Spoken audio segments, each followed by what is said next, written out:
Next up, to continue us in story, will you please welcome Amy Kvaal.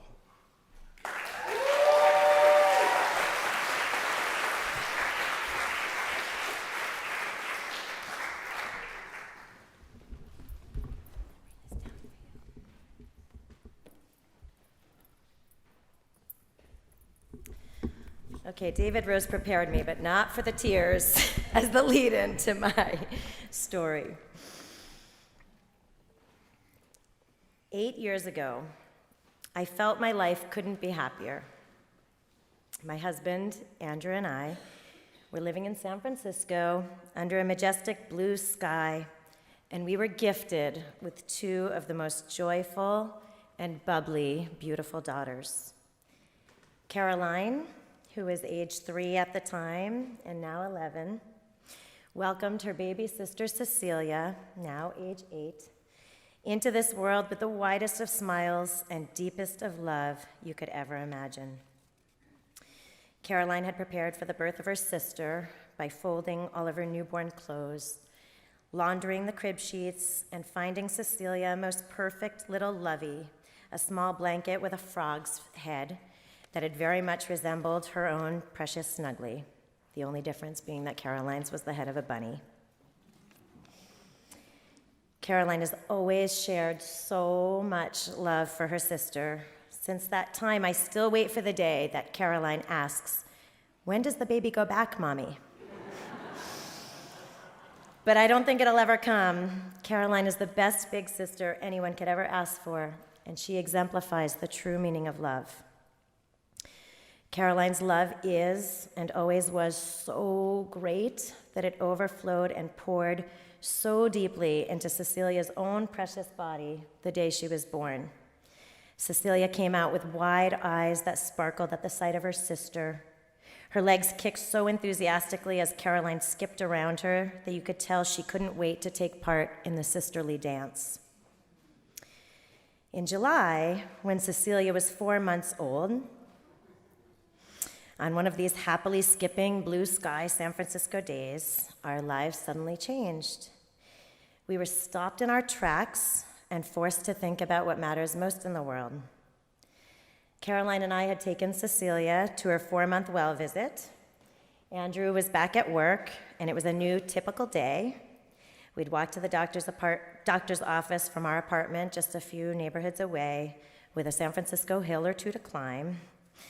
Caroline bopped beside the jogging stroller because she never wanted in it, and Cecilia nuzzled against my chest in her Baby Bjorn front carrier. The doctor's visit proceeded as expected: introductory questions, a weight and height check, physical appearance scan, blood pressure, and then came the stethoscope, a chance for the doctor to listen to Cecilia's heart. What surprised me most was the doctor's pause, the furrowing of his eyebrows, the adjustment of the stethoscope, a closer listen, a longer pause. He then put down the stethoscope to tell me that he'd heard a murmur, something unusual, a murmur we'd need to further research. He wrote down the number for cardiology, and he told me to call them and to get an appointment as soon as I could. The next thing I knew, our visit was over, and I was back out on the street, Caroline bouncing beside me, Cecilia happily kicking in her Baby Bjorn, blue sky above, and our entire reality had changed. Next came a call from my mother. At first, I couldn't even speak. I lifted the cell phone to my ear, and tears streamed down my face as I sobbed what had happened into my phone. My mother calmly reassured me, told me to call Andrew, and guided me to walk right over to cardiology, just 1 more block away. We arrived, and I'm not sure if it was that day or days later, but the tests and the scans began. After poking, prodding, listening, looking, and a great deal of medical jargon later, we learned that Cecilia had a secundum atrial septal defect, a hole in her heart. We also learned that while 80% of these close on their own, likely Cecilia would fall into the 20% category given its location, where she would need heart surgery at around the age of 1 once once the heart had a chance to grow a bit larger. The news rocked our world. All of our bubbly, happy, blue sky energy deflated like the air taken out of a beautiful balloon. The next few hours, days, weeks, and months proceeded as if we were living in a fog. Answers to our lingering questions about moving to the East Coast, closer to our siblings, our parents, changed. We needed to move home. We needed our parents.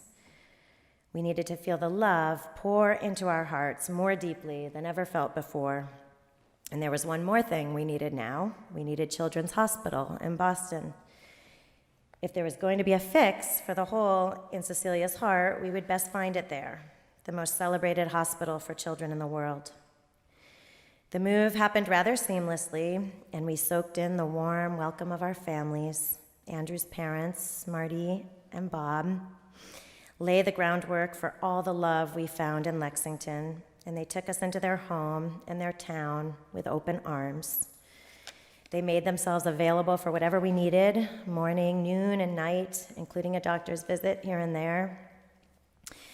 The hardest of those visits was the day we set aside for a sedated echocardiogram at Children's Hospital. This would mark the beginning of our plans for Cecilia's surgery. The echocardiogram was to measure the size of the hole in Cecilia's heart at 1 year of age, and it would assess what steps we would need to further take. I still remember the hospital nursery room where we spent that day, the crib, the alphabet quilt, the rocking chair, where I nursed Cecilia to sleep and feared she would never wake up again. Andrew and I sat, we paced, we waited as the doctors took Cecilia into their care for the better part of the day to take their assessments. As the day drew near to a close, finally they came in to tell us that Cecilia was in the recovery room. She was waking up, and that team of doctors was waiting to share their results with us. Hand in hand, Andrew and I walked into the small, dark room filled with doctors, residents, and a collection of computer screens, all hosting evidence of the day's work. I will never, ever forget that moment. They told us Cecilia's heart had healed. In all of their research, they found absolutely no evidence of a hole that still remained in Cecilia's heart.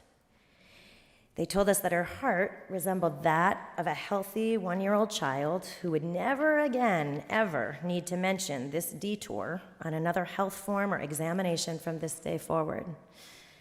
They told us Cecilia was and is as healthy as can be. No follow-ups necessary. Fast forward to now,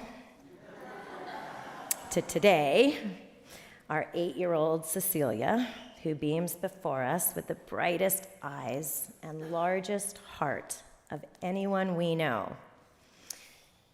Cecilia has so much love for the world, her family, her friends, animals, insects, places we visit, trees we climb. Cecilia pours all of her heart and more into everything she meets and everything she does.